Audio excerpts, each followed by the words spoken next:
It's gonna be a war, man. I could see it. There's gonna be a war between the blacks and between the whites. You ain't even gonna need a uniform no more. This ain't gonna be a war where you pick your side. Your side's already picked for you. I don't know whose side I'm fighting on. Fighting with the blacks. Whites are gonna get their heads kicked in. You don't decide this shit, man. Well, who are the half-cats gonna fight with? With the blacks, man. That's obvious. But what about the Pakistanis? The blacks. What about... Think about it. What about the Vietnamese?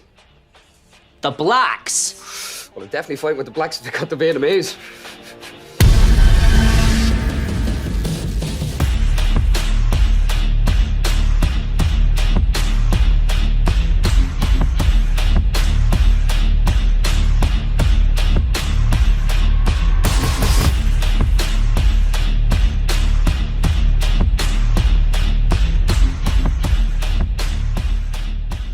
I would like to start off by saying how much I enjoyed being a guest on the Stranger by the Hour podcast. Thank you. From Cody's story of the explosive expert that came in the form of a little old lady in a cat sweater to Aaron explaining how he watched Loose Change back to back while actively deployed in Iraq. For any of our audience who may not be familiar with you two, give us a brief background on yourselves and the Stranger by the Hour podcast. Cody, we'll start with you. Okay, my name's Cody Anderson. I grew up in Los Angeles, and it's kind of, somewhat weird childhood, but I joined the Marine Corps in 1998, and I was an infantry guy first, invaded Iraq in 2003. And after that, I switched to being explosive ordnance disposal, or EOD tech, a bomb guy, like that hurt locker guy. I did that conventionally until 2006. As a regular EOD guy, I was part of the Second Battle of Fallujah, which is Phantom Fury. 2006, I got selected for MARSOC, the Marine Corps Special Operations Command, and I spent about 10 years behind the fence there as a spec ops bomb guy. Got out of the Marine Corps in 2016. I started contracting with the same company the same mission Aaron was on, not the same company. And I did military contracting from 2016 to 2021, at which point I decided to become a farmer. All right, I'm Aaron Branfast. Similarly, I was from California, joined the Marines when I was 17, started off in the infantry, eventually got into the scout sniper community, was an instructor at sniper school and that type of thing, did the invasion of Iraq as a sniper, and then went over to Force Recon, which in short order got turned into the Marine Special Operations Command, is where I met Cody. So we did a deployment to Afghanistan together in 2007, or was it 9? 7. So yeah, 2007. And so, we get to know each other then. And then I stayed in MARSOC until the end of my career, and then retired and immediately went to work on the same contract that Cody was on. It was eventually would become the Defense Threat Reduction Agency, is what it was eventually called. It was called something else when we got into it, but and it was during the course of that. So the kind of the interesting tie-in is that we started doing things that wasn't part of our initial training as Marines. Like we got into information operations and military deception, and then we're sitting around in this secured facility working together, talking about stuff. To find out that it starts with like, yeah, you ever think about how those pyramids were built or whatever, and which leads to, hey, I think everything's fake. And so we had that shared interest. So, and then, kind of having our brains rewired to think critically about information in trained to think about information and how information is used to influence people. That kind of got us thinking about how information is being used on us, and then led to the podcast. So, and then I recently stopped doing that contracting thing a few months ago. And so I'm kind of trying to work my way out to the farm here. I'm still in the burbs with my family. It's kind of a process, but working on getting stuff built out here to eventually make this a joint homestead out here. So. And you guys shared with me that you have a steam machine on your farm. Is that actively up and running? We've got it. We just haven't. It's on the list of things to do. It's definitely so. The guy that built it, this guy in the Pacific Northwest, builds these things, and he sent me a video of it up and running and everything, and then it gets put on a pallet on a crate and sent out here. And so we haven't installed it here yet. It's kind of the purpose of it is eventually to feed into the off-grid power situation, and we just haven't set it up yet. But we're definitely going to make some videos when we get that thing set up, and then be able to see it.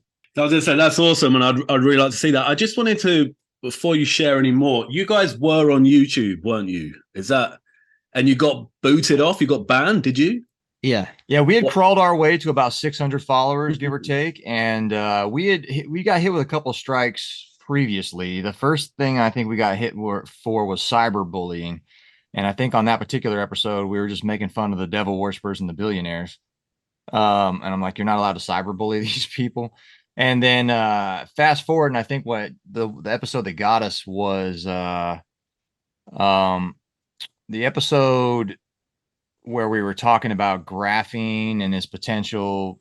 Yeah, graphene oxide. Yeah, and various different old school ways of mind controlling people. Like we brought up, I forgot the name of that. The doctor who ran that experiment on that bull, where they basically inserted a receiver inside of a bull's head, and this guy crawls into the ring with it, and this bull comes charging at him, and he hits a button, and the bull just stops dead in his tracks. And I'm like, okay, well, that's from when? The 70s, and I kind of put that what happened down to kind of a little bit of our lack of skill and like our naivete about how you can present information on their platform. We, this is in the middle of COVID and all that kind of stuff, and we were just kind of on there saying basically whatever we want to say. And it's not that I don't think we should be able to say whatever we want to say, but I think if we had it to do over again, and we're probably going to put another channel on YouTube where we're going to start putting. We have another channel, yeah. But I think there's a way to present the information where you can make the point you want to make to people that are, have ears to hear it without flagrantly violating their rules. Yeah, we're supposed to be trained information operators. Yeah, we just were being very clumsy about it. We were doing it with a hammer instead of a scalpel type thing, Right. I was going to say, even if you perfect the art of trying to get it through, the information through subtly and almost covertly, I think if you're really pushing buttons, they'll nuke you off anyway. They got rid of Woody. I recently got hip to this Doja Cat thing. Somebody sent me this Doge. I don't know. It's some artist on YouTube, and it's funny that people get nudity strikes, but you see nonsense like this video, which is essentially like overtly satanic. Yeah. Okay. But yeah, Ewar, I think you're right. Yeah, I saw that Doja Cat recently released a music video, and it's more of this demonic just shit. I feel like it's weird because when I first started this stuff, I was like, oh my God, they're telling you. It's like, it's in your face. They're demons. They're satanic. But now I'm almost starting to come around to this idea that it's actually done deliberately to wake people up. I'm coming around to this idea that even this awakening is being orchestrated. And I just couldn't even take that recent one seriously from Doja Cat. I was like, they're trying too hard. Now, when you say the potential that the awakening is being orchestrated by nefarious people for nefarious means, or as a way to get people to, wake up and pay attention to like a positive end state? I think it could actually be both. I think there's like layers to it. That's another thing as well. I was talking to a friend recently, and because you kind of, I suppose it's that, what do they call it, like baby truther stuff, where you talk about like the cabal. But I was saying, even in families, like brothers will snake each other out. And if you've got a big pot of narcissistic, borderline psychopathic people, yeah, I don't feel like they're always going to be on the same side. So I'm almost coming around to this idea that what we're dealing with is very complex, and there's different factions, and, there's certain teams and goals that are trying to usurp other teams and goals. So it's sort of evolved in my head. And I kind of see that with the awakening. I think it's being managed and orchestrated by various different groups for various different means. Not necessarily, most of them probably not good. But yeah, that's kind of where my head's at. Twisted, basically. I've lost the plot. Yeah. Your AI's malfunctioning, you are? Exactly. I need an upgrade. Well, I mean, that's very interesting. I've got a couple of theories about that because I agree. I mean, if you're seeing something in the meta narrative, it's because it's supposed to be seen. I mean, looking back into the 80s with the Satanic Panic, and the Satanic Panic was seemingly a cover narrative to me, like, oh, this is all panicking, this is all nonsense to cover whatever was actually satanic bubbling under the surface, right? So the fact that nowadays, like, there isn't a cover up. So in information operations, there's a tactic where it's ambiguity increasing or ambiguity decreasing, right? So the satanic panic would be ambiguity increasing, where we don't want this out at this time. We don't want this information out amongst the normies. So we would ambiguity increase. We'd be like, oh, this is a panic. This is nonsense. This is all this other stuff, right? Whereas if we're going with the narrative that this stuff is being put out there purposefully, then what it would be is ambiguity decreasing, where they shut down all other potential avenues of what it could be to the specific thing that they want you to look at. Yeah, that's really interesting that you say that. I might bring that back to you, yeah, in a bit, because I've got some stuff I want to sort of talk through. But I think if I could plug you guys real quick, thanks, Woody, for that plug for us, man. I've been a huge fan of your channel, Back to Wooden Nickels, man. As soon as I saw that sock puppet smash a bag of mushrooms and go on a Himalayan throat chanting journey, I was like, oh man, I'm sold, man. And your editing is amazing, man. I'm like a fanboy of your editing. And then you are, man, like with your boots on the ground stuff, and with how meticulous you are in your writing and your presentation of thoughts. And really, with what you guys seem to have on your truth journey is no predestination, right? The fact that you had flip-flop radio, and whenever I see people who claim to be on a truth journey, but they have a predestination, they have something that they're already holding on to, I'm like, well, you're not on any kind of journey then. I mean, I'm ready to learn tomorrow that everything I know right now is complete dog shit, and not be upset about that, and that kind of seems where you guys are. So I'm a huge fan. So thank you for this opportunity. Oh, I'm glad to have you. In terms of, are you seeing, just bear with, let me. Ewar's a robotic anti-Semite. Yeah, I'm seeing some very, very anti-Semitic hashtag right now. I feel triggered immediately. I wanted to bring it back to this idea of what you were just saying about the ambiguity. So I just wanted to go through some of this, and I thought we could all kind of react, because I don't know how much of it Wooden's seen. I'm just catching up on a lot of this. It's all moving pretty quickly. So the ADL, the Anti-Defamation League, it promotes itself as the leader of, as a kind of anti-hate organization. And its clear goal is to fight anti-Semitism, anti-Jewishness. But as we'll see soon, things are always more complicated with this. And what's kind of emerging on Twitter or X is a kind of reaction to what the people are calling a biased organization, which tends to promote anti-white ideology. So, but I also wanted to just start by explicitly saying that, whatever we cover here, this doesn't apply to the Jewish people, more generally. And I think what I kind of want to go through with this is an exploration of kind of supremacist ideology in general, because I don't like that in general, whatever race it's coming from, whether it's white, black, Jewish, whatever. I don't like that supremacist ideology. So I thought I'd just introduce it like that. And I think before we get into it, the context is essential. What I'll do is I'll pause there though, anyway, just see if there's any initial thoughts on this sort of hashtag, which is ban the ADL, which is sweeping Elon Musk's new platform, and is a bit of a first. So it's all a bit crazy. The Twitter or X being, really the closest thing we do have to a shared public square type of information environment, though it is, manicured and throttled, and it is curated in some way by the people that run it. But the ADL thing, so there's a guy, Jonathan Greenblatt, and he's the CEO of the ADL, which is interesting in and of itself, because when you hear about something, it's the Anti-Defamation League, it sounds to someone, the uninitiated, as some sort of official body in some way.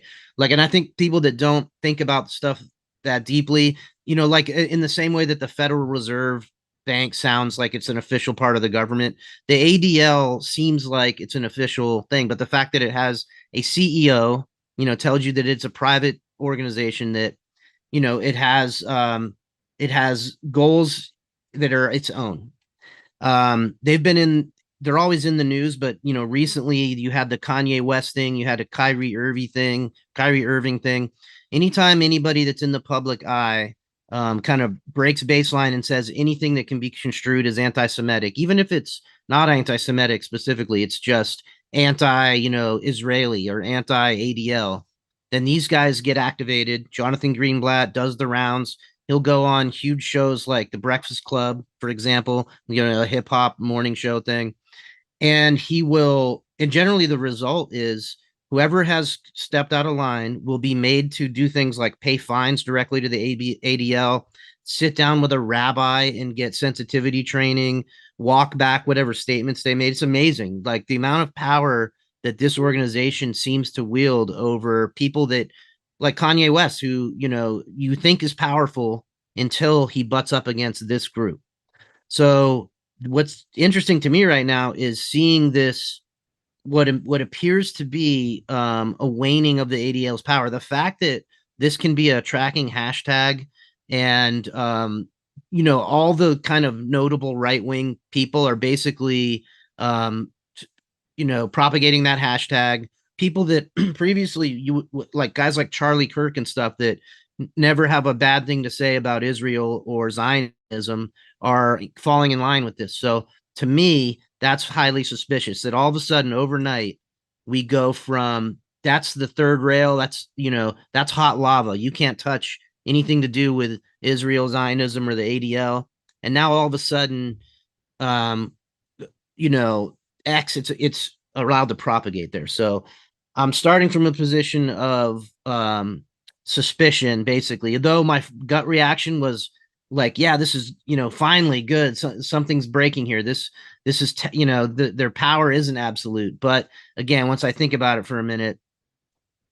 Very interesting. That's very interesting, because it kind of ties into a few things I want to share, which are, I think, suspicious. And I'm with you, is that this seems like a major paradigm shift occurring, seemingly out of nowhere. And I think there could be potentially some kind of ulterior motives going on. So I thought I'd just start with some context to go back before this hashtag had hit the platform to this political party in South Africa, the EFF, Kill the Boer, which is the whites, kill the white farmer. Shoot to kill the mother, kill the poor, the farmer, kill the poor, the farmer. Elon's obviously from South Africa as well. And obviously after this, what seems to be a call to violence, or just a very sort of politically charged song, which is obviously going to rile people up. I've seen people say that, there's not that many attacks. He's doing this with regards to South African white farmers. I think 2 of them perhaps might have been killed in some instance. Or, they're not that bad, and that perhaps we can't make this connection.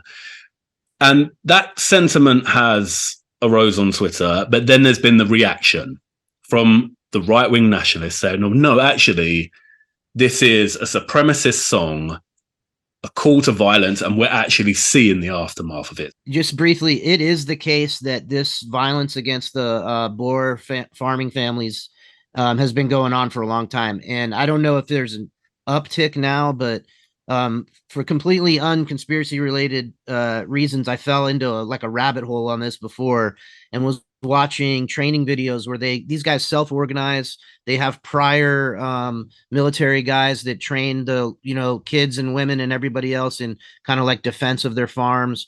It's long been the case that these farms are these guys have machine gun bunkers and that kind of security on their farms. It's just so not, I can't say, I haven't looked into it whether this call to violence has resulted in an actual uptick, but it is the case that this violence has been going on for I think decades. Well, you might be more tuned into this being British, man, but I'm always interested in people that they're always trying to kill.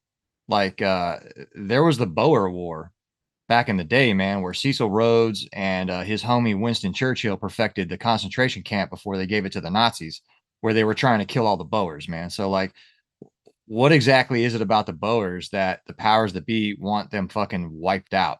Makes sense to me. This is the kind of thing where, like, you know, you read Tragedy and Hope, you learn about Cecil Rhodes and, you know, everything that they had going on. Like these guys, and again, not to sound like one of the commie liberals or whatever, but like these are the colonizers that basically they never stop. They just change form. They just kind of shapeshift and appear as a form of some corporation or the other. But yeah, I think there might be something to what Cody's saying about what are they trying to do down there? Like this EFF is not.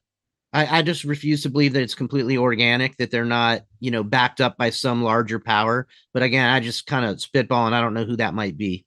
No, I agree. It does seem like it's not an organic thing at all. And I think that, I mean, again, I suppose it's such a difficult one because we're kind of seeing this play out through the lens of social media and the reactions to it and then how it's moving. But in my mind, everything now is kind of amping up towards a bit of a race war. Oh shit, here we go! It's on! Race war! I think we've had the prologue.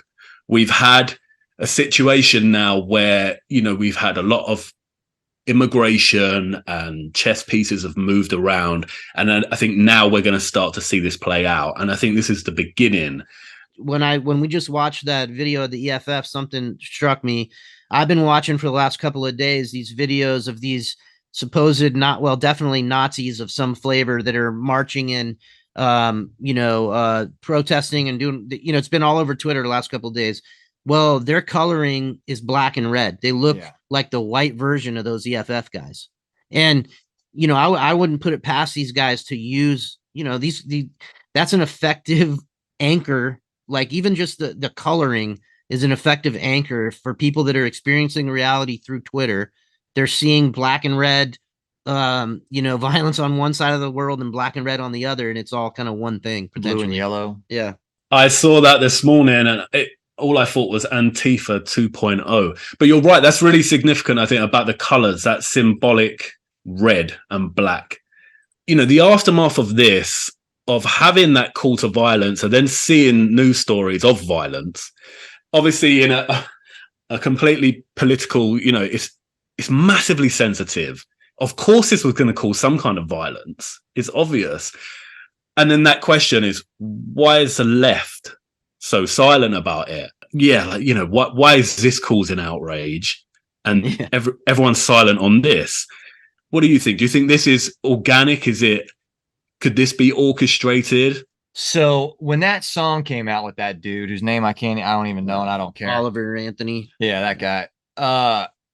I texted over to the Barataria community, somebody on there. I'm not saying I was the first person to say it, but I think I might have been pretty close, man. I was likening that song to the song Old Shoe from Wag the Dog. We've just received this photograph of Schumann in captivity, held by a dissident group of Albanian terrorists. You'll see his sweater is worn. It has been unraveled in places, and those places form dashes and dots. Dashes and dots, and those dots spell out a message in the Morse code. And that message is, Courage, Mom. You got the message through. Courage, Mom. Not bad for government work. Huh? Having a good time? Haven't had this much fun since live TV.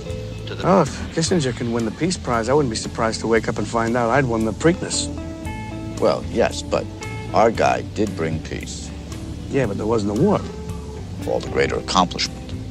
Basically, I'm sure you guys are familiar with Wag the Dog. Like that song, that anthem of America. Like, as far as I'm concerned, somebody like Robert De Niro was in a room from that movie, and that song could be entirely organic. That dude could be entirely organic. But if I'm a nefarious information operator, I don't even need that guy to be witting to what I need him to do. We'll use a benign example. I could have just found that song somehow. Who knows? I could have tasked a guy to scrape the internet to find me some patriotic shit. And then all I have to do is ambiguity decrease. I can take that song from 0 views on YouTube to 4 million. And who's to even say it even has 4 million views? It's just the numbers get changed, right? And now we have this guy saying, I'm working all day to sell my soul. Yeah. Well, homeboy, nobody made you do that. Yeah. That's an offer that you took. You don't have to do that. And so now that dude's on Joe Rogan with Rogan giving his ridiculously scripted, like, oh, wow, really?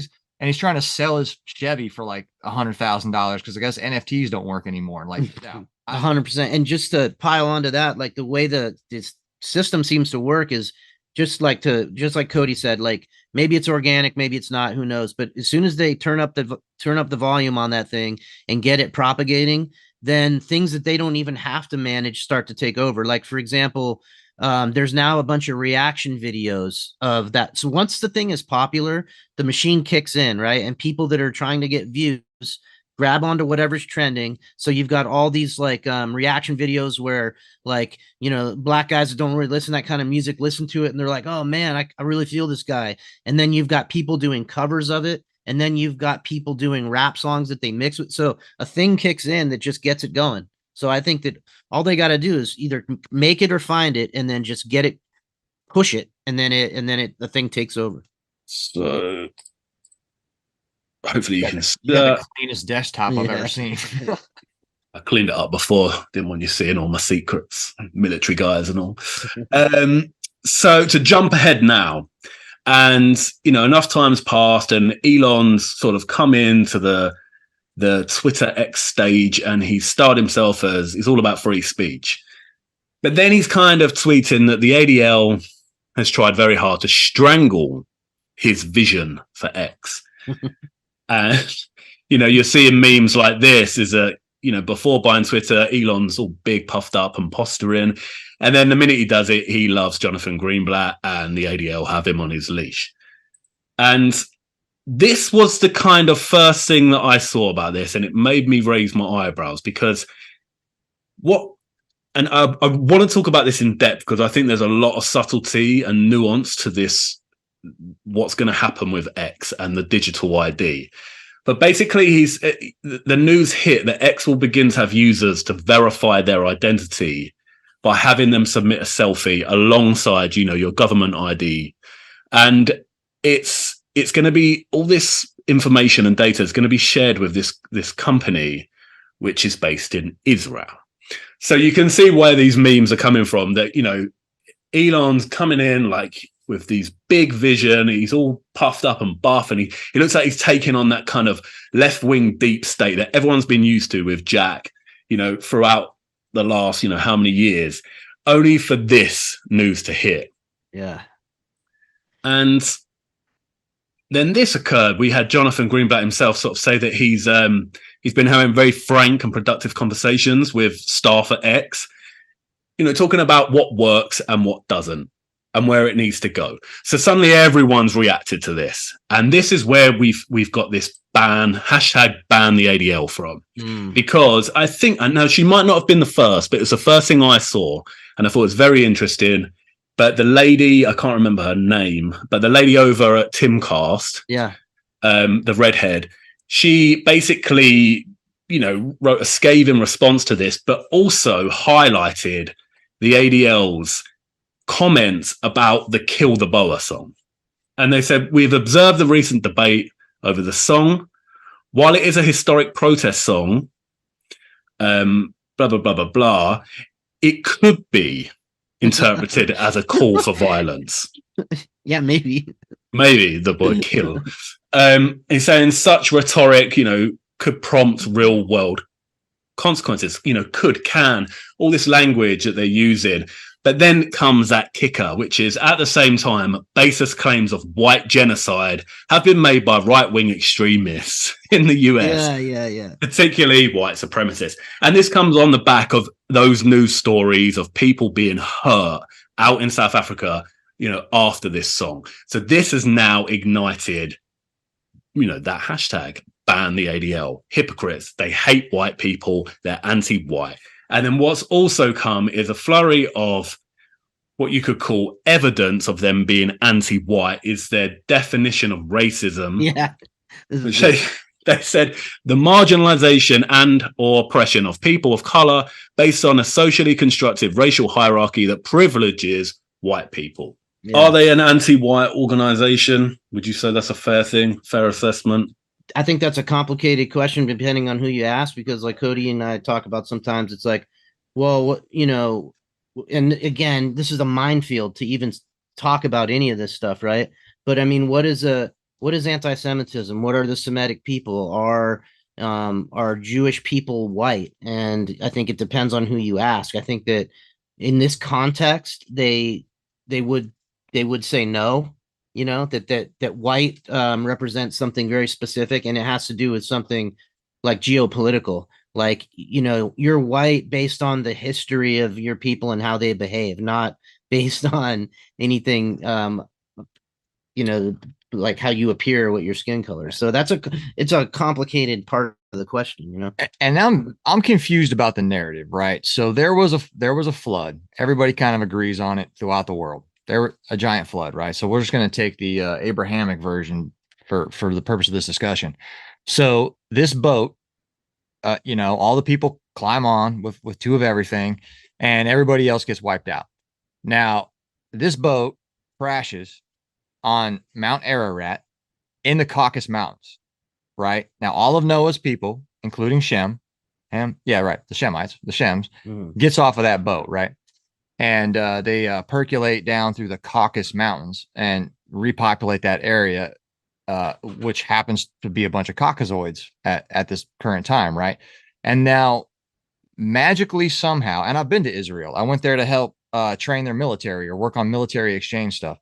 And while I was there, I'm like, man, there sure the fuck are a lot of green-eyed, blue-eyed Caucasoids running around this place. They're from here? This is their homeland? That seems weird to me. Like I'm confused, because a lot of people they'll say something, and say a person who happens to be Jewish will say some wild shit, right? And some potentially racist stuff, right? Like, hey, all you guys are the goyim, for an example. And when somebody's like, well, hey, you sound kind of racist, they'll be like, oh, no, I'm not racist, I'm Jewish. And you're like, but bro, you look just like me. You just sound different. Like how, like what? So I'm confused on when the Jewish people stop being white. I'm confused about that part. Yeah, and I think it comes down to in general, we've changed the meaning of what that word is. Like it's a behavior, like more than it's anything that you can make sense or tie a historical narrative to. It's more like in the present day, given the geopolitical arrangements and the power structures, what it means is you're part of this group. And these guys, because they have so much sway over the media, they can, and not the Jews, I'm just saying people that would seek to collectivize everybody or break us all into groups. So I'm not even saying, Jews or anything. I'm just saying people that, hold sway over the consciousness of other people benefit from categorizing us in this way.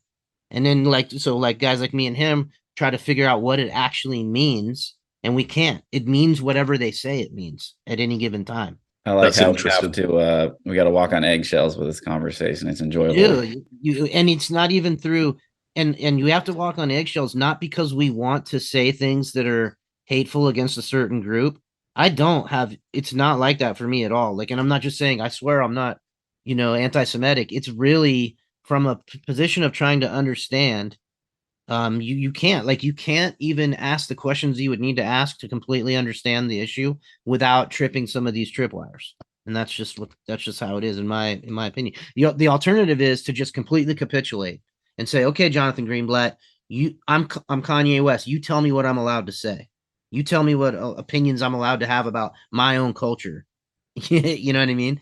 And that's the choice you have to make. Now, just real quick though, on the specific thing with this hashtag, this might be, one level too conspiratorial, but it could be, show us that thing with the biometric requirement to participate in X and all this other stuff being an Israeli company. And that's clearly the direction Musk is trying to go. Is he wants X to be used as an an economic platform, complete video, everything. He wants it to be like the one in China that's all things, right? They're going to throw this biometric requirement in there. This ADL could be like the beginning of a shedding of the skin, right? They know that there's so much, kind of anti-Semitic or anti-Israeli sentiment. This could be a place to collect all that, have a contrived battle. Okay, so it's going to be, Musk and some other people against the ADL. The ADL will lose power, but it won't be really losing power. It's shedding its skin. It's shapeshifting. It's time to give the people what they want. The people are suspicious. They think that someone's monkeying around with the works. Okay, these are the guys that's doing it, and shed the skin. So I'm going to pick up on that point in a minute. Just to go back to your other point about Jonathan Greenblatt, just capitulate and just tell us what to think.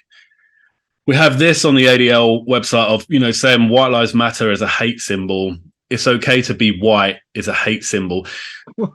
For me, this feels a bit try hard in the sense that, like we said about an awakening potentially being orchestrated. This feels like it's too in your face to almost be true. And it is true that, this isn't a lie. They have said this. But I feel like for me, and maybe I'm just to the point now where I see everything as being choreographed. But this to me just suggests that this race war, the upcoming race war is being, it's been planned for years. Race war! Race war! Race war's on, everybody! It's going down! Shit is going down! It's being orchestrated to the T. It's being choreographed. And it's obviously going to have some kind of monumental and pivotal role in what's to come in our future, because this to me is just too in your face to even be believable. So literally, we opened a center in Silicon Valley back in 2017. And the woman who runs it, she's an ex-Facebook executive. I have software engineers and data scientists working at ADL. We're monitoring all this stuff. And we're working with all the platforms, by the way, Google and YouTube and Meta and Twitter and Reddit and Steam and Amazon, all these companies, from like Apple to Zoom. We work with all of them, okay? That's relevant because we've been working with Twitter now since it was founded. We worked with the old regime, working with the new regime. The influence is obviously there, and that's power. And people are seeing this. Again, to me, perhaps this could be, like you said, almost like a straw man, almost like a villain to then blame, which we're seeing now. And then, like you said, it's going to be kind of destroyed, and it won't really be destroyed, but there's a shedding of the skin, and maybe it's going to be absorbed elsewhere, or potentially it's always been elsewhere. And that's kind of how I see when people talk about the deep state and, Bill Gates and all this shit that's just so in our face, like Klaus Schwab, I just see them as these strawman villains that are being created to then be dismantled later down the line, and there be this kind of movie awakening. Yeah, I think that there's a lot of them are scapegoats. Their power is limited. Judas goats and scapegoats. Or Judas goats and scapegoats. Yeah. Well, it's interesting. I saw this. I was looking for it on the old interwebs. I was going to send it to Woody, but if you're at the point you are where you said you think everything is basically orchestrated, and I'm at the same point where I'm just fine if I'm schizophrenic at this point, but I just look at this as being entirely the meta narrative, in my estimation, is a construct. And there's signs, signals, and symbols of the construct, and X is a pretty big one, right? So if you look at the X symbol for Twitter and you flip it against each other in the mirror, you get like a square and compass. Yeah. Basically, the bigger, thicker line of the X makes the square, and the tinier lines make the compass. And so, one of the biggest symbolism within the square and compass community is the checkerboard floor, which is black and white, and they're squares. And the square is like base consciousness. It's us. It's all we're the squares, right? Like we are the white and black squares that make up the big square that the actual pyramid of power sits on top of. So this black and white thing is, divide and conquer at at its base, which is also hilarious, right?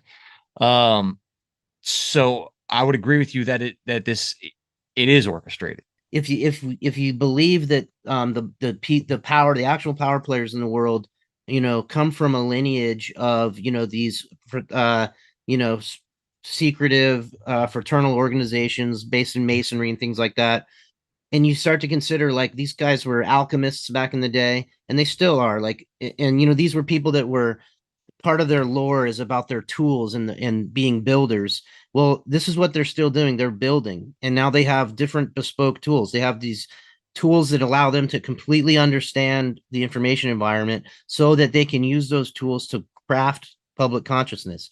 So once you control the consciousness, mass consciousness, then you are building. You build whatever future you want to exist in that way. So I think that that's what these people are doing. They're alchemizing the human will. They're transmuting the human will, and they do it in a variety of different ways. And so, and that's why it's like a progression with this stuff. Once you can see that for what it is, it gives you a certain amount of freedom, because you can say, yeah, this is what they're building. But now that I see it, I don't necessarily have to live completely in it. And it's myopic to think that when we say that they're building and they build, and is that they only are working in like material constructs like a cathedral, right? Like okay, that's clearly a building. But when you get into reading, your Manly P. Halls, and you get into listening to like 70 straight hours of Jordan Maxwell or something like that, is what you actually find that they're referencing is us. We are the raw material, and the great work is to build us towards whatever their end state is in this human transmutation, right? There's this little pizza and beer place near where I live, and right around the corner is a Masonic hall. Well, in this outside area of this pizza and beer place is a statue, and the bottom of the statue is we got a lot of quarries around here. The bottom of the statue is a big old quarried block, and then sitting on top of that is like a standing stone. At the bottom of the standing stone are a pair of like actual sculpted feet. You could tell it's supposed to be a person, that standing stone, right? And it's an untrued block from a quarry. Well, it's untrued. It's unshaped. It's unmolded. Well, to these idiots drinking beer and eating pizza, they look at this thing and it's just a piece of artwork. They probably don't give it a second thought, right? Like, oh, cool, somebody put some feet on a block, whatever. Well, to my schizophrenic ass, I'm sitting there, I'm like, oh, I'm on your head, dude. I see what you're telling me. You're telling me that I'm the untrued stone, and that I'm never going to get to be a sculpture out of that piece of block as I'm sitting here stuffing beer and pizza in my fucking face, right? In fact, I'm probably killing myself depending on what all these chemicals are, man. So to understand life through a symbolic way is really like it's like you've got the glasses on from I Live, but you're not wearing glasses. I think Manly P. Hall called it a cryptogram. I think the world around us has cryptograms built into it that if you understand, like key, man, Ewar, I love when you talk about keys, man. Like once you get the keys, man, and you start looking around, you're like, these motherfuckers, man. And honestly, Aaron and I talk about this all the time.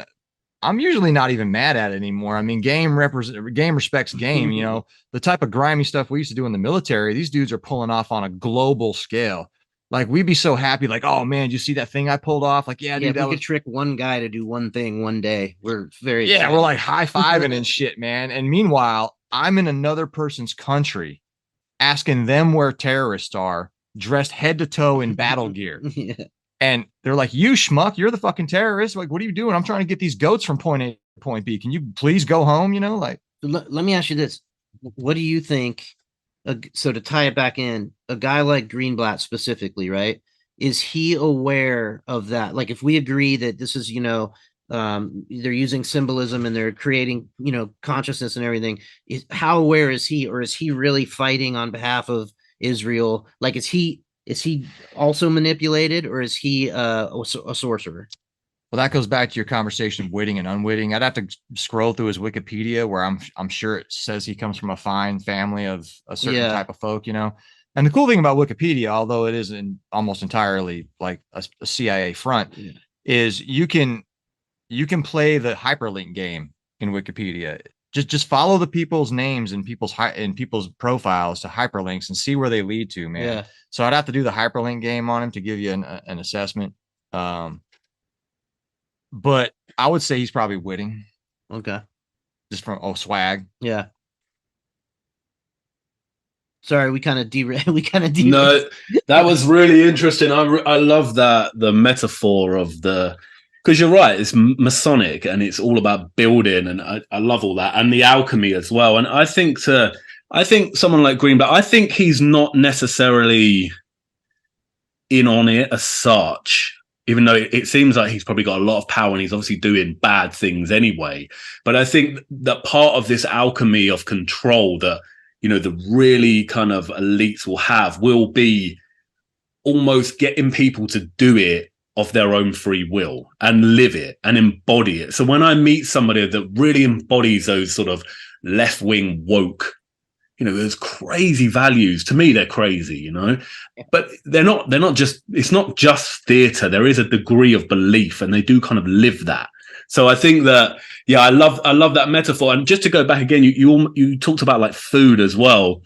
And I mean, is there a chance that perhaps we're like kind of wrong? Because we always kind of see it as, you know, there's an elite class, even a priestly class, you could say, alchemists overseeing their great work. And we are all integral to that in our own way. And it feels like we're kind of under the control of psychopaths. But could it be a case that the great work is actually for the greater good? But to achieve that, there's a violence in it. And it's a bit like cooking, you know, when you're cutting up all the ingredients and stuff, it's violent cooking. But then at the end of it, you get that meal. And it's the same with carving stone. There's a degree of aggression, of violence, and pieces have to be sacrificed in a way and chiseled away at and refined and worked. And then you get that great work. So I suppose in a way, it's that sort of paradox at the heart of it, is that there's a violence and there's such a kind of tragedy in what's going on.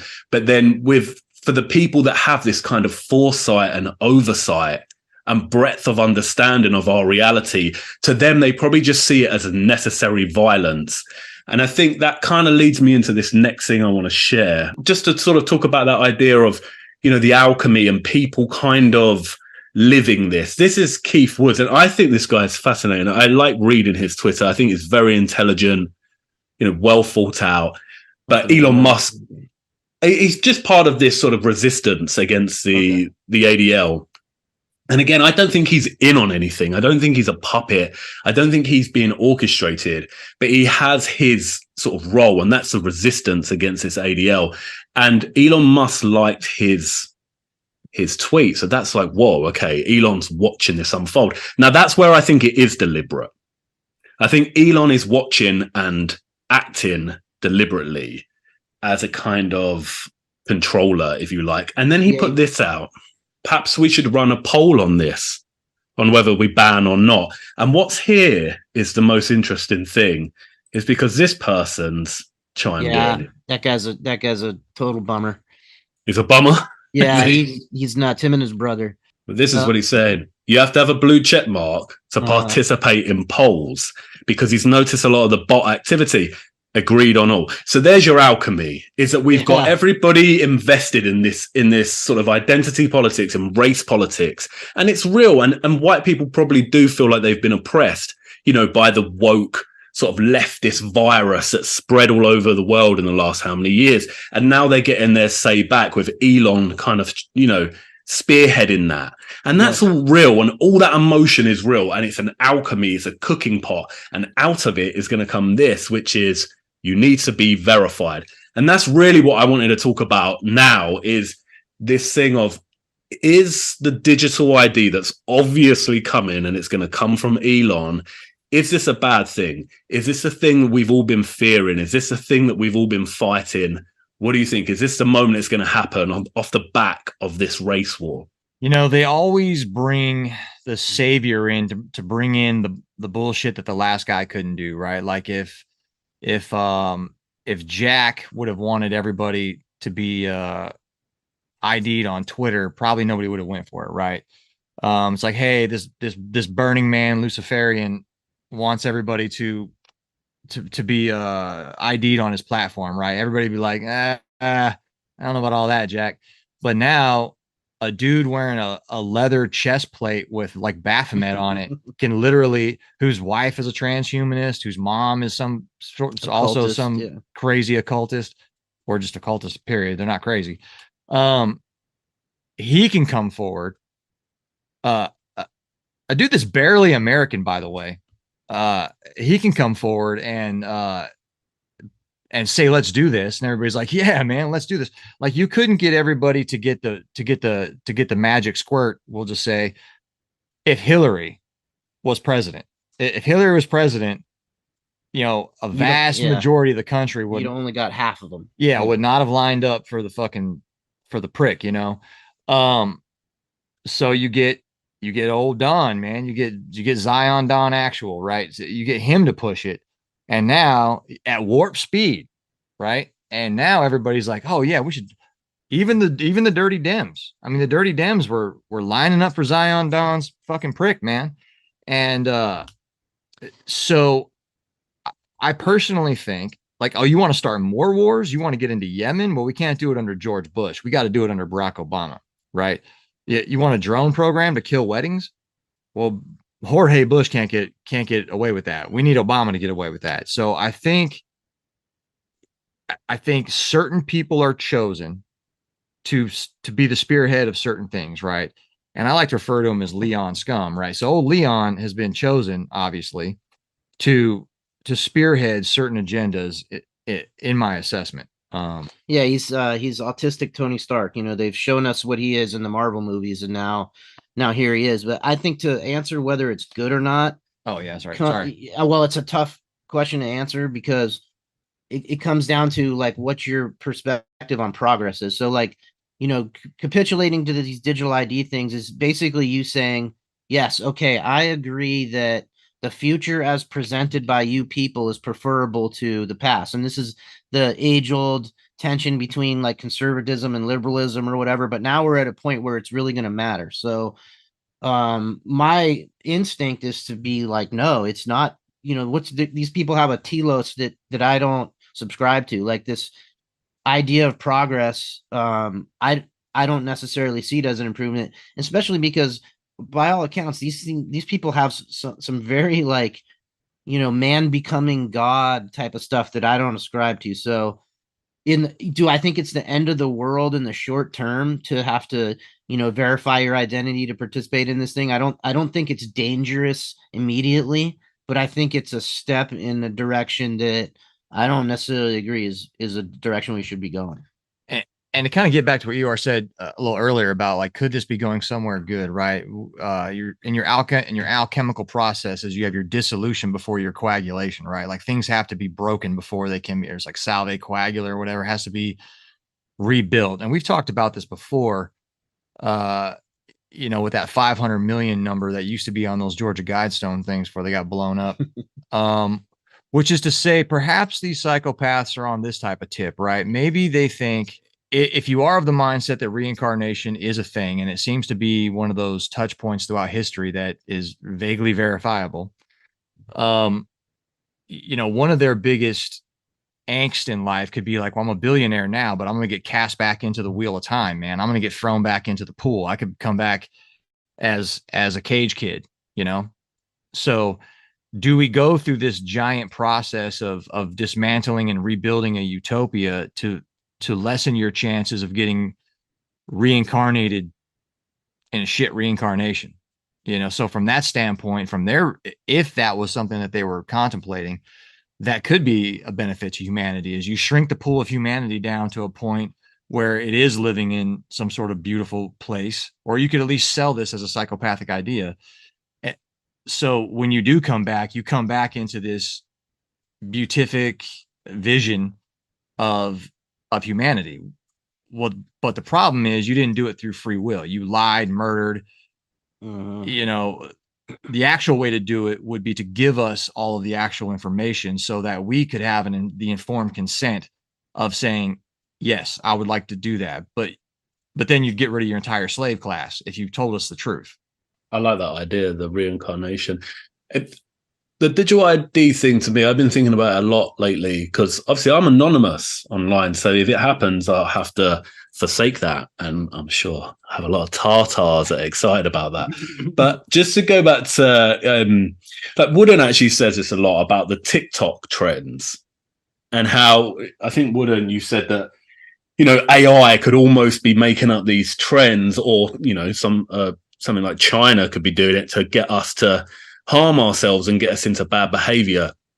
Now, the one thing I've learned from being online and producing content is that there are anomalies that don't make sense. And you kind of realize that, you know, the accounts where the message is right, they will be inflated, artificially inflated. So your views will go sky high, your subs will go up, and your likes. And, you know, it's the same with Twitter. Whatever they kind of want you to see, they will make you see it. And we were talking about, you know, that singer-songwriter earlier. Without digital ID, we cannot have an online environment that reflects any degree of reality. Because if you're not verified by an ID, you're always going to have bot activity. And the bots, especially now we have AI, are the ones that come in off the farm, the bot farms, and they generate consensus and they steer perception and they can guide the youth into trends and they can get people doing what they want. And, you know, if you want to smear someone, then the bots are going to come in and it's all going to be orchestrated that way. But if you have a digital ID, now it sounds like I'm shilling for the digital ID.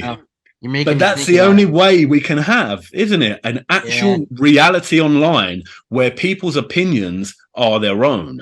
So we're in a catch-22. We're in a bit of a problem because it's like, it's a trap because suddenly then your behavior can be tied to things like, well, you haven't had your 70th jab, so you can't come online. Yeah. But at the same time, if we don't have a digital ID, we are always going to have a false reality. And that's the one thing we all hate, is stop lying to us, stop controlling us. Well, how do we do that? Because the bots and the artificial intelligence is running amok. And it can just generate that consensus of opinion. There's one other way. There's one other way, though.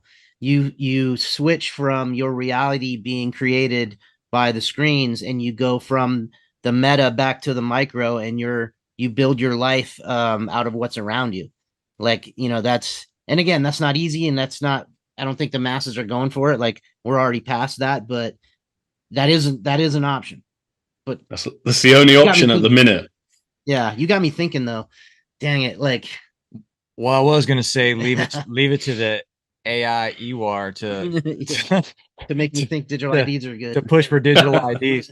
I'm with Aaron, man. I'm reconstituting my life for it to be the true, the good, the beautiful, and natural reality, man. So like if this thing becomes a hellscape, which it basically already is, man, I'll just smash the modem and watch these goats, man. Yeah, it's making the choice is going to become stark. Like right now, you get to have your feet in both worlds. It might be in the future that you're not really able to do that. You're going to have to choose.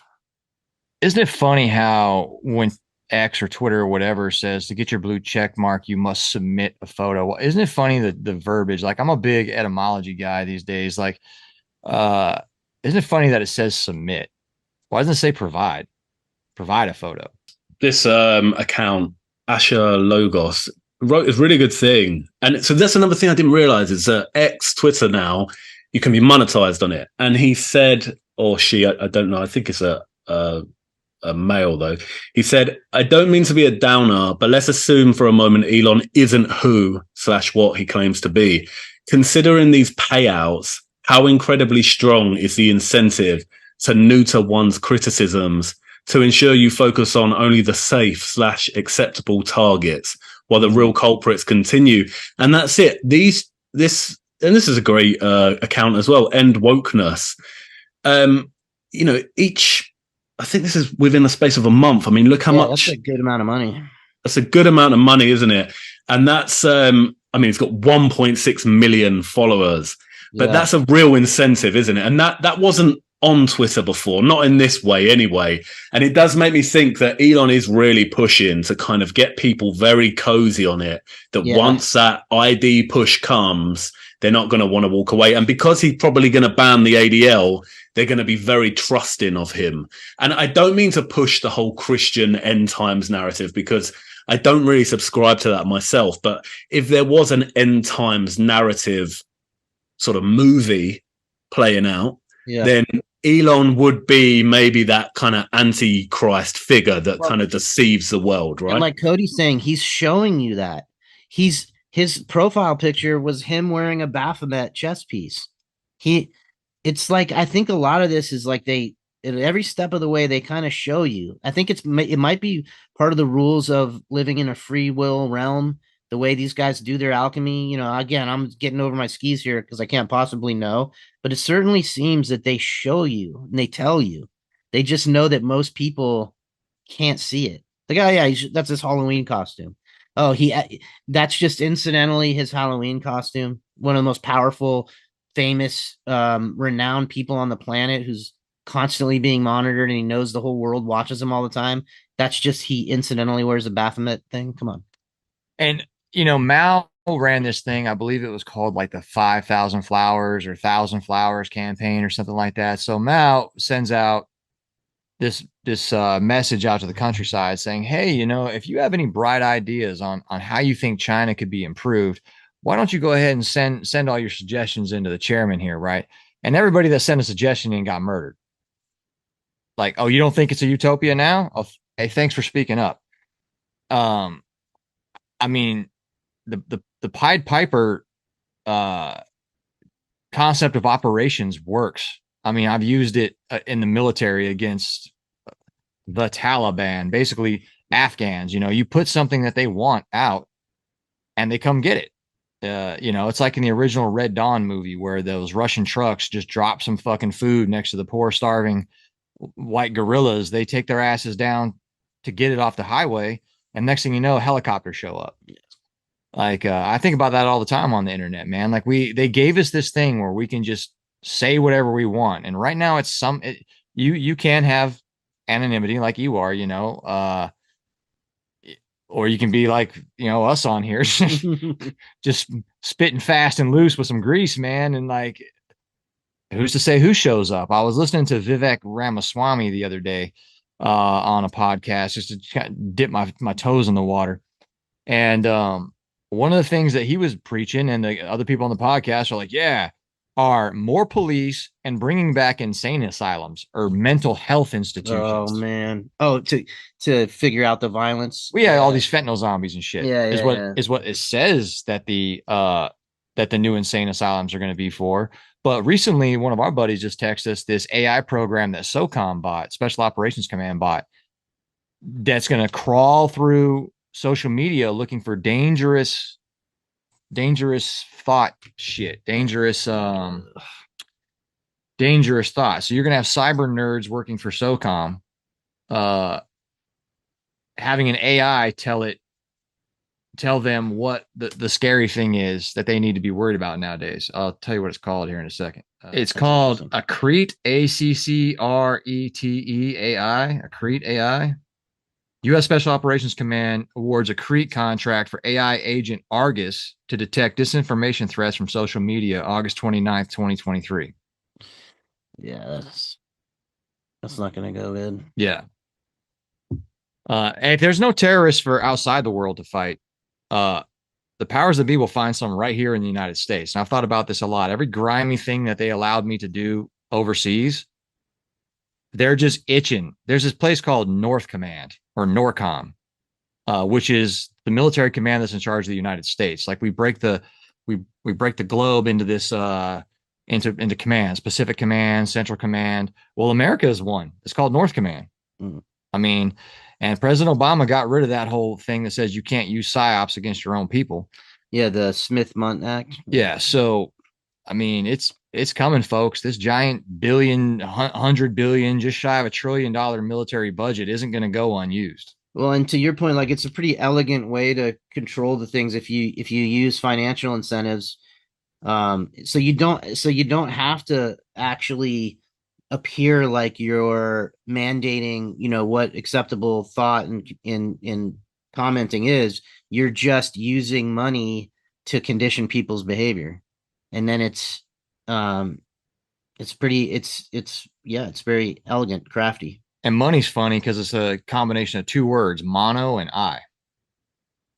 Like the one eye, the one eye on the back of the dollar bill. That's your money, We're on the cusp of reconceptualizing money as well. Like, we're going to get away from the ability to have any kind of private exchange of even fiat. So, right now, if I want to buy raw milk off somebody, I can do it pretty easily by exchanging currency that's acceptable universally. Pretty soon, on a blockchain secured ledger based transaction system, we won't have the ability to do that. So we're going to have to find other ways to exchange value. Like, hey, can I have some raw milk? I'll fix your fence, some shit like that. But it's going to make any kind of illicit exchange very difficult in the future, which is all part of this X thing. He's going to wrap up a currency into it or whatever he's going to do. And the word magic for blockchain is slaves are sold on a block that they're fucking chained to.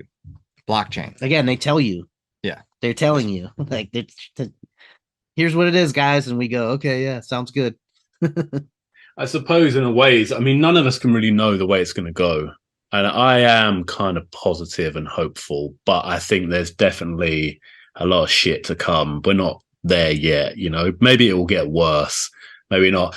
What I'm going to do though, just because you mentioned the insane asylums, which is really interesting because again, the people on the fringe, the conspiracy theorists and that are being conditioned to think of insane asylums as part of a kind of reset mechanism through a psyop like Tartaria. Yeah, I was just thinking that. This is like Mudflood, Tartaria, Orphan Train stuff, Exactly. And so One Foul Wow, otherwise known as the Bully Slayer, he has now, it's safe to say, let's have a look. Yeah, he's big. Damn. Jeez. He's big. 1.3 million followers on TikTok. And this video had 26.9 million likes. At that amount, 1.3 million followers on TikTok, he is now the face of Tartaria. He has eclipsed John Levy. He's eclipsed Mind Unvowed by 1 million. This should silence your haters immediately. Yeah, exactly. And his videos are, again, he's got so many of them. But this one caught my eye, and he doesn't really do anything in this other than show a kind of silent support for this guy. But I do have some thoughts about it. So what I'll do is I'll just play some of it. We want to say to President Putin, it is not us South Africans who refused you from coming into the country. It is Ramaphosa, the coward Ramaphosa, who could not guarantee that we will not arrest Putin. We are Putin and Putin is us, and we will never support imperialism against President Putin. Comrades, America is threatening us with African Growth and Opportunity Act that if we don't arrest Putin, they are going to take away AGOA. They can take away AGOA and leave us with our sovereignty and leave us with our foreign policy. We must have the capacity to take a decision of our own. That's wild. Pretty wild. And it got me thinking because, you are seeing that with that black supremacist party in South Africa, the EFF, aligning with Putin and what you could call the modern day Tartaria. And the Bully Slayer support for that sort of aggressive, anti-American, pro-Russian sort of ideology. And it got me thinking, and I was thinking, this is it. This is what the Tartaria psyop has been about. It kind of has been that anti-American, anti-European, anti-white propaganda for so long. And, to say it wasn't your people that built it, it was Tartaria. Yeah. It was us in the East. And now we're really seeing that come to a fore. And the Tartaria psyop has kind of aligned in recent times with the Moor psyop. But that interested me as well because Tristan Tate, obviously massive following, and this has had 1.8 million views, put this out yesterday, and he said, I'm not going to lie, some of the weirdest and most intolerable people online are the black conspiracy theorists who think people like Napoleon, Shakespeare, Mozart, Cleopatra, Buddha, and Jesus were all black people. What we're seeing here, in my opinion, is multiple sides all coming together, and they're going to clash. And this is going to be this spark that ignites a race war. And it's all wrapped up in the Tartaria psyop that went on for 5 years and built slowly. And it's like now reached its kind of pinnacle with the Bully Slayer aligning with that Putin and South African ideologies. You've had the Moors and the Afrocentrists. You've had the white supremacists and the Aryan stuff. And it's all going to clash. And it kind of made me feel that the hidden history genre that we've all kind of fallen in love with and we're all enamored by, because it's mystery history and it has that veneer, that kind of surface level of being very intriguing. Behind it is that propaganda that has, you know, really radicalized a lot of people into saying, no, the Europeans didn't build it, it was all black people. Or no, the Americans didn't build it, it was the Russians or the Mongols or the Chinese. And it's history, in especially hidden history and fringe history, is inevitably tied up in identity politics, and it's been used as a tool. And I think now it's all go time. I think, especially with this ADL stuff, we are going to see a big clash and probably a lot of violence on the streets, especially now, you know, you've got a lot of migrants going into countries. I don't know if you saw the recent one in Israel again, but that was weird timing to have, you know, those African migrants in Israel being shut down like that. It was very sort of shocking to see and almost surprising. Very auspicious timing. Like, ban the ADL, boom, pictures of slain migrants in Israel, like same day after. Yeah, that's pretty interesting. I think you might be right about this. I think that, you know, especially with these historical narratives, well, it's wide open for propaganda because we can't possibly know definitively, no matter how much evidence you gather or what you find compelling in old photographs or books or whatever. They have the power to paint a picture however they want to paint it. And they have some pretty, like some of those Mid-Journey like photographs, basically people can create their own Tartaria looking photographs on AI now. And you're not going to fool everybody, but you can put enough of that stuff out to paint a picture you're trying to paint, and you can fool people that want to believe it's true anyway. They've already invested in, the white colonizers replaced a pre-existing civilization that was better. They were just more brutal and violent, so they were able to cast these enlightened, technologically advanced civilization off and replace it with this bullshit. There's people that are going to be sympathetic to that storyline, you know? Also, the movement of populations to destroy cultures that are already existent is an old pastime. I mean, last time I checked, this joint used to belong to these people called Native Americans. And, it's like the best known and least talked about genocide in history is we wiped them the fuck out. You know, this place had pyramids, mounds, I mean, all kinds of good stuff. And now we got casinos. You know, it's not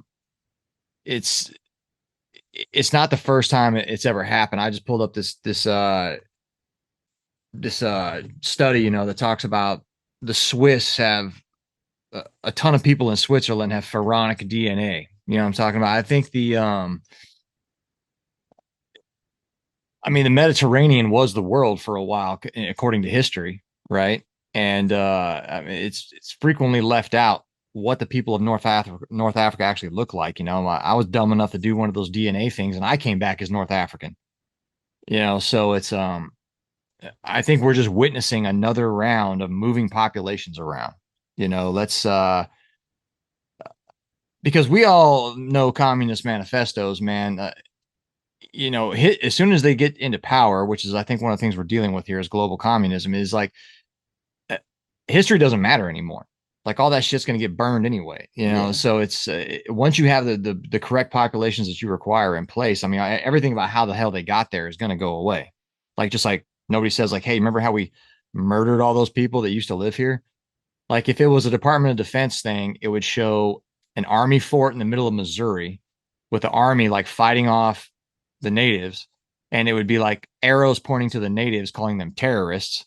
And, you know, arrows pointing to the people in the little wooden fort, calling them patriots. And you're like, Yeah. don't those fucking people live here? Like, I think the timing of all this is, I think, you know, it's the energy is running out of this global debt-based Ponzi scheme that's been fueling everything for, you know, since they started this latest round of like fractional reserve banking and shit. And the clock has always been ticking. As soon as they start creating money on a ledger that's not associated to anything of actual value, then the clock is ticking until it runs out of gas.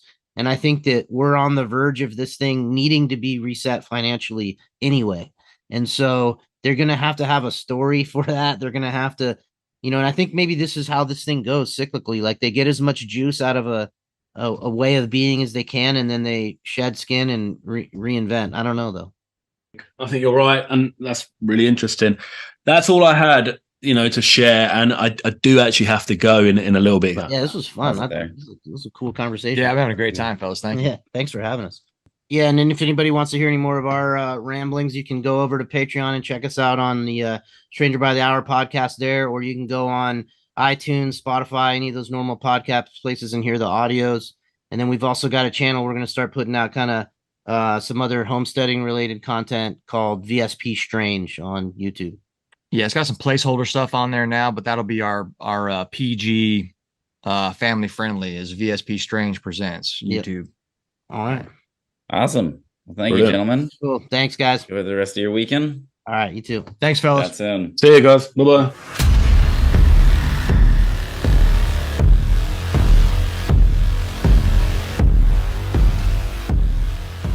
Hang on.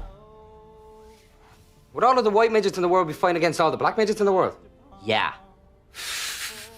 That'd make a good film.